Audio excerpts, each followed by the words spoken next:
Today on People Now, Kylie Jenner out and about for the first time since having daughter Stormi. Palace officials have released details of Harry and Meghan's wedding, including when you should set your alarm to watch. Team USA nabs its first Olympic gold. Hear what the 17-year-old medalist told us before heading to Pyeongchang. Everything you need to know about Bachelor Winter Games from some of Bachelor Nation's favorites. Plus, Idris Elba is engaged and we are excited. And a little heartbroken. Chrissy Teigen making a salad while topless. Yes, a little bit of everything today on People Now. Let's go.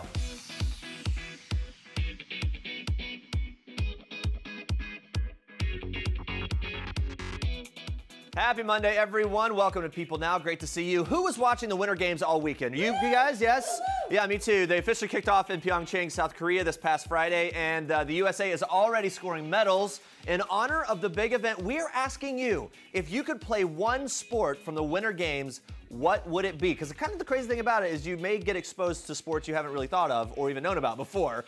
So we're going to talk about that all morning. Tweet us at People using the hashtag PeopleNow. But first, we begin with this. We can almost hear those wedding bells ringing. Palace officials have confirmed key details about Prince Harry and Meghan Markle's May 19th nuptials, and we're breaking them all down right here. Let's start with the when, so we can all set our alarms together for that big day. Get ready. The couple's church service will begin at 12 noon UK time. That is 7 a.m. Eastern in the US. Perfect timing to have a little wedding breakfast, brunch, whatever, while we all watch. Now, after they've said I do at St. George's Chapel, the couple will parade through the streets. They'll leave Windsor Castle via Castle Hill and head down High Street. They'll parade all through Windsor town before returning to the castle along what is called the Long Walk. Now, if you remember William and Kate's wedding back in 2011, the carriage ride through London was one of the day's most romantic highlights. So we know when and where, but what about who is going to be there?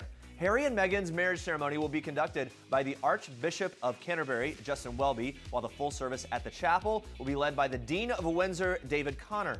The palace will not confirm whether invitations have been sent or comment on the number of people who will be expected at the chapel on the big day, but St. George's can hold around 800 guests. That's a pretty big party. Guessing every seat will be filled. People who are invited will also attend a reception at St. George's Hall after that ceremony. That is one of the luxurious staterooms inside the castle. Now, Harry and Meghan will join the reception after returning from that carriage procession. After a break in the late afternoon, there will be a private evening reception thrown by Harry's father, Prince Charles. Of course, you can track along with the whole thing that day on People.com.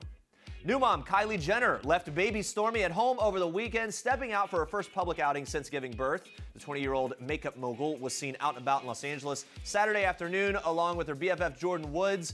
The pals were photographed hopping out of a black SUV together. Jenner wearing black bicycle shorts with a large beige jacket, accessorizing the casual look with a fanny pack and gray sneakers. They're really bringing these fanny packs back, and I don't want it to happen. The first-time mom who purposely avoided the spotlight during her pregnancy finally addressed the news in a statement on social media along with an 11-minute video titled To Our Daughter. Baby Stormi arrived just a few days earlier on February 1st, of course, a source telling People the Kar Jenner loves being a mom and is, quote, still over the moon. All she wants to do is hold that baby. Stay on People.com for more Kardashian kids updates. Well, less than 2 days after the 2018 Winter Olympics officially opened in South Korea, Team USA has its first gold medal, all thanks to 17-year-old snowboarder Redmond "Red" Gerard. Appearing in his first Olympics, a Colorado native, now the youngest American man to medal at the Winter Olympics since 1928. He's also the youngest snowboarding gold medalist, period. Gerard and his competition braved brutal wind conditions during the men's slope-style event, and Gerard actually had a spotty performance in the first two of his 3 runs, falling in both. But under the rules of the event, one great run was all he needed, and he got it. He told reporters that he was shaking after his third and final run, but couldn't decide if it was from excitement or from the cold.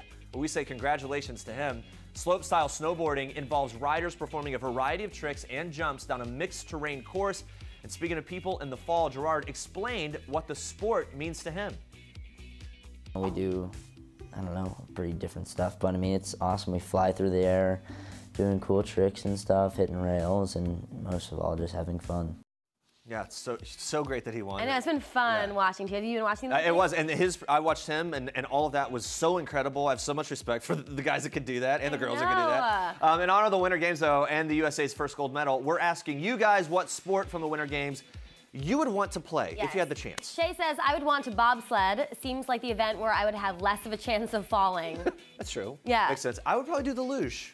Yeah? Yeah, just kind of, I know there's skill involved. Yeah, you think it's easy, but there is skill involved, Jeremy. You can't. It just feels like you could just throw yourself down in that thing and just go. I would want to do the curling because I'm really good at shuffleboard, and it kind of seems like shuffleboard. I feel like I maybe would be really good at it. I'd be the person sweeping frantically. Well, Twitter has been fired up over Olympic figure skater Adam Rippon's free skate routine from Monday morning Pyeongchang time. Now, Rippon helped the USA score a bronze medal, but his fans were not happy with his third place finish, saying he had a much better skate than Mikhail Kolyada, the Olympic athlete from Russia. So here's what Twitter was saying about that. Let's take a quick look. He was skating to that beautiful Coldplay song. Yeah, Lynn says, not understanding why a skater can get more points for attempting and falling at harder jumps than if they actually landed slightly easier ones. Rippon was robbed. Yeah, it really is interesting how the scoring thing works. Yeah, there's a lot of technical aspect that goes into it in the scoring. Here you go, Brian. How I feel about Olympic judges after that whole thing. Yeah. Just trying to figure out why Adam Rippon is freaking third place right now. This doesn't make sense. Adam Rippon has put me into tears. My daughters are inspired by what he did. Absolutely incredible. That's from Josh Gad. Then you can see his comment below. He was absolutely robbed. It's absolutely ridiculous. He was not in first. Yeah, well, I think it comes down to the scoring and jumps having more points and everything. But it is frustrating because if you watch his performance, it seemed flawless and it was beautiful and he didn't fall at all. And I guess just because he didn't attempt certain more high skill or high level or higher point jumps. Why can't we just get what we want? We'll keep watching, though. Yes, we will. Andrea, more trending news for us in Star Trek. Yes, Jeremy. We are kicking off Star Trek with one celeb-packed birthday bash, so we all wish we were at. The stars were out in full force for funny woman Ellen DeGeneres' birthday, and thanks to a photo booth, we've got it all documented. Kim Kardashian West, of course, didn't shy away from the camera, posting this photo with pregnant Chrissy Teigen, John Legend, and hubby Kanye West, calling the entire group squad, and a great squad it is. Meghan Trainor got some FaceTime in with the birthday girl herself, Meghan revealing the party was the coolest night of her entire life. That is a bold statement, but I believe it. Amy Schumer used her photo booth moment to make her romance with chef Chris Fisher Instagram official. Amy shared the super cute black and white smooch on social media and thanked Ellen for hosting them at the party. But it seems Olivia Munn was having the best time ever. The actress had a ball in the photo booth, getting pictures in with Kim and Kanye, calling the three of them the Kimyans. Olivia also got a wink in with Chrissy Teigen and John Legend, and even snagged an amazing pic with Kathy Najimy and Jennifer Aniston, who also celebrated her birthday on Sunday. Olivia, you did your thing. Well, while we are speaking of Chrissy, no shame in her game. Pregnant Chrissy Teigen hilariously showed off her baby bump while whipping up some salads over the weekend. The model and cookbook author decided to prepare her food au naturel, captioning the pic, "Please don't shame me. I am a strong, proud, salad-making woman, just being natural and trying to live my life." Yes, you keep living it, girl. Well, Chrissy's social media game always has fans cracking up. Even funny woman Jane Lynch replied to the pic, writing, "This is tremendous." Chrissy thanked the actress for her unwavering support, responding, "Thank you, Jane. Thank you for letting me be strong." Other fans had equally appropriate reactions. One user clapping along with this gif, exclaiming, "You go, girl." Another writing, "You do you, gal." Well, we couldn't agree more. Keep breaking the internet, Chrissy. They may come from different countries. I don't know English. But crying is the same in any language. Please don't get upset. I mean, love, tears, and winter sports, you can't go wrong. We are just one day away from the premiere of the Bachelor Winter Games. And lucky for us, ESPN SportsCenter's Hannah Storm, who lends her expertise as a commentator for the latest Bachelor spinoff, is giving us a sneak peek, including how Chris Harrison was destined to be the host of a sports competition. Watch. What I found interesting about Chris and the way he approached this particular show was that his origins were actually as a sportscaster in Oklahoma City. So when we were on together, he just dove into like Mr. Play-by-Play man. Like, I am all in on this sports thing. We're calling it like a competition. He was like full-on sportscaster. I'm like, at one point I was like, you're more sportscastery than I am on this show. And then once in a while, of course, he would try to make these remarks that obviously related to things that were happening back at the house, and then he would try to get me to play along. I think it was a different kind of competition for him from a hosting standpoint, and I think he had a great time. We're really excited for this. The Bachelor Winter Games brings together contestants from Bachelor franchises around the world, including the US, Switzerland, even Japan, and Australia. And as you might expect, there were a few challenges with all of those cultures coming together under one roof. There are not only things like language barriers, so there's a competitor named Yuki from Japan, and she barely speaks any English. So it was really interesting to see who's going to kind of take her under their wing. Is she going to make an emotional connection with someone, and on what level? And then there were other competitors from countries where, say, they don't kiss on television. You know, that's not something that would be considered acceptable. So obviously there's a lot of kissing in The Bachelor. A lot of kissing, that's an understatement. A little later in the show, we are hearing from some of the Bachelor Winter Games competitors themselves, and they're spilling even more behind-the-scenes secrets you do not want to miss. And those are your Star Tracks for today. Looking forward to that. Cannot believe that this is even something that we're still talking about, but it is. With New York Fashion Week in full swing, Gigi Hadid is shutting down Twitter trolls who criticize her for her weight on the catwalk. Yeah, now people were saying that Gigi might have looked a little too skinny walking the runways over the last few days. Well, Gigi shot back, reminding everyone that for the last few years, she's been battling Hashimoto's disease, an autoimmune condition that causes thyroid damage and metabolism changes. Yeah, Gigi says that years ago, when people were calling her, quote, too big for the industry, she was experiencing inflammation and water retention due to that condition. Now, with people calling her too skinny, she says she feels healthier, but she's also still learning and growing with her body every day. Yeah, she also says she's still figuring out how her body handles food, stress, and travel now that her health is better. It's a process. Now, she wrapped up her Twitter monologue with two final tweets, one saying in part, quote, I will not further explain the way my body looks, just as anyone with a body type that doesn't suit your beauty expectation shouldn't have to. Yeah, in her last tweet, she said this, here's the quote, please, as social media users and human beings in general, learn to have more empathy for others and know that you never really know the whole story. Use your energy to lift those that you admire rather than to be cruel to those you don't. Yeah, good advice, well put. It is. Now, Gigi has a lot of supporters in her corner after this, including fellow model and BFF Kendall Jenner, who retweeted one of Gigi's tweets with a simple reply, preach. And it must be frustrating because it seems like no matter what she does, she's either too big, she's too small, and no matter what, she's getting criticism for it. It's ridiculous. I can't believe that people still take the time to like trash someone for the way their body. Yeah, remember these are human beings. Anyway, all right, have you seen this yet? I still cannot believe Idris Elba proposed on a stage. Idris Elba, and just in general. Yeah, in general. Wherever. Idris Elba and his girlfriend Sabrina Dowry are engaged, everybody. It's the big news. Sorry to break your hearts here. The 45-year-old actor popped the question Saturday at Rio Cinema in London before a screening of his big screen directorial debut, Yardy. Yeah, Rio Cinema's official Twitter account reported the news, saying in part, quote, another Rio Cinema first, still 5 days to Valentine's Day, but Idris Elba went down on one knee and proposed to his girlfriend live on stage this morning. So cute. Yeah, Elba and Dowry met and fell in love while he was making his 2017 thriller, The Mountain Between Us. Elba opened up about his now fiance to People's editor-in-chief Jess Cagle in a Jess Cagle interview, saying, quote, falling in love while making a movie about falling in love is pretty special. I would say so. Sabrina made the news official on her Instagram account early Monday morning, sharing a sweet snap, saying in part, I can't tell you enough how happy you make me and how lucky I feel to have found a love like this. You make my heart feel so full. I love you. Forever will always feel too short. Just say this, no one is more sad about the news than Nikki in our control room. She is probably sobbing right now. She's on a food strike all day, and we're just trying to get her some lunch in here. You know what? Very happy for both of them. It'll be fine, Nikki. Put your wedding ring back on now that he's engaged. Whew, Lord. Stay with us, guys. Ashley Graham, Toni Braxton, and more celebs are revealing their real thoughts on Valentine's Day. But first, here's some stars of the Bachelor Winter Games with a funny inside look on the new season. Watch this. Okay, so when you're secluded for 3 days in the hotel room before you actually get to go to the parade and get to be joined with all of your Bachelor Nation friends, you get a little crazy. Your mind goes places. I was, secluded for a number of days. And he was somehow able to convince me that Trista and Ryan brought a candle from the Bachelor Mansion, which has been burning since her season, all the way to Vermont. And that was the torch, the Bachelor opening Winter ceremony. Games. Ashley Eyes, so gullible. You can't trust that Deanie babies. All right, Bachelor Winter Games is quickly approaching. We got the inside scoop from some of this year's All-Star cast, including who was the most competitive player, and did anyone take advantage of that cold Vermont air and cuddle by the fire? Watch.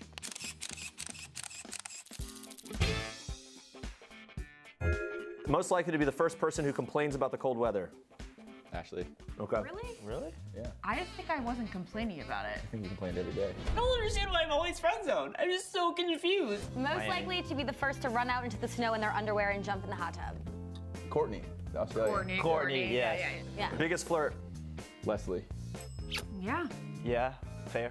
Most likely to cuddle by the fire. That's a good one. I want to say Luke and his love interest. Luke Powell. They hung out in that room more than anyone. I want you to know that my heart is yours. Most competitive. Kevin. Yeah, Kevin was very Oh competitive. my Kevin gosh, no and- contest. Sweden, what's her name? Oh, Rebecca. Rebecca. I was very competitive good as well. I'm sweets. going to give myself that superlative. Most likely to hang out with Chris Harrison in real life when the show is over. Ben Higgins. Ben Higgins for sure. Best smile. Oh. Dean, You come guys on are too. now. Oh, look at this.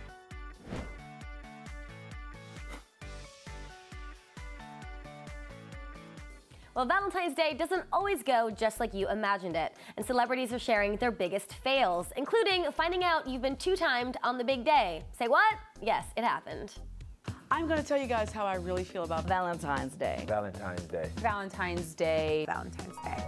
I'm very fortunate to be planning a Valentine's Day date. I am a hopeless romantic, so I love everything about Valentine's Day. Ah. A wonderful moment to spend with the one that you love. It's been a while since I've had a Valentine, so. I spend my Valentine's Day hanging out with my husband. It's gonna be a big day for me this year. I'm wishing that I could have a Valentine. Love is in the air, and I can't wait. So when it's Valentine's Day and you have no Valentine, it's like the saddest day ever, right? So overrated. Like, I agree. Get flowers on any day, not on Valentine's Day. I think it's a holiday. No. My biggest Valentine's fail was I was trying to send a heart-shaped pizza to someone and they actually just sent a real pizza. Yeah, Valentine's Day is totally depends on who you're with. I once did a striptease for a boyfriend on Valentine's Day, and it's when we still had CDs, and my CD player started skipping. In the middle of my striptease, it's like. Last year, I was on a date with a guy who returned a popcorn. Like, he got a coupon, and then he decided to ask for a refund for his $4 popcorn. Years ago, I got broken up with because I later found out that my boyfriend at the time couldn't afford two gifts, one for me and one for his other girlfriend. So there's that. That's how I feel about Valentine's Day. Oh, That's terrible. what's you your know, fail? a lot of people end up they break up with their person right before Valentine's Day. That's like a thing. So you don't have to deal with it? You don't have to deal with a gift, or also you're having second thoughts. It's like The perfect time to just Yeah. kind of pull the plug. I know, which is Pushes so people sad. over the edge in a bad way. What's the biggest fail? Well, I don't know if it was a fail, but it was really embarrassing because last year you were here. This guy I was seeing sent this package to work, and it was huge. And it shows up, it's just a huge package. I may was have probably signed bright for it, I red. think, yeah. And it was a painting that he did. And on the back was a word scramble. That with ended up painted letters. That ended up saying, "Will you be my girlfriend?" which is, okay, wait, at first glance, very sweet, by the way. I think this effort was fantastic It was and very sweet. It was too soon. It was too soon, though. That's the problem. And I was not ready. And I had to walk around with this huge painting and all these blocks throughout the whole city. But I think 9 out of 10 people said, "Oh, that's so really sweet." Yeah, it was just too soon. It was just too soon. Here's mine. So Valentine's Day, a few years ago, I waited to the last minute like an idiot to Like make the everybody reservation at our favorite restaurant, my wife and I's favorite restaurant. And so it was like, oh my gosh, I can't get in that night. So it was like, we had to go the night before. So it was like the night before Valentine's Day, and I was like, oh babe, like it's better we'll just do this because I'm gonna be busy. We go to it. And luckily, this turned into a good thing. Yeah. Because the next day, Valentine's Day, she goes into labor.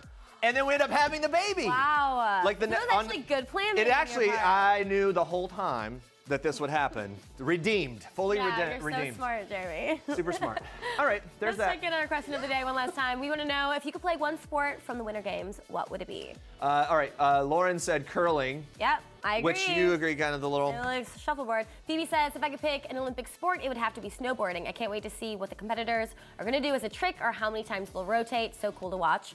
Has to be fun to do. Yeah, that's so intense. I love what everyone says every year lately, which like the last Olympics now this, is that there should be one normal person competing just as a point of reference for like what all of us would be like if we, because at face value, like the luge, to me, I'm convinced I could do it. You're so convinced it's really easy. Also convinced that I could do the ski jump thing, just down and then. I think most people, especially on Twitter, they want to be not only the competitors, but also the judges. Yes, put them out there. I know. See how they could do.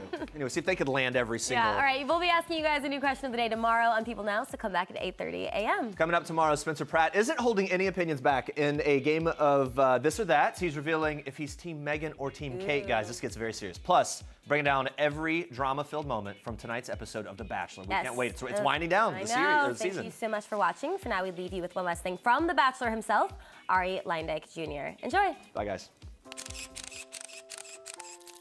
Hi, I'm Ari Leindijk Jr. from The Bachelor, and this is one last thing.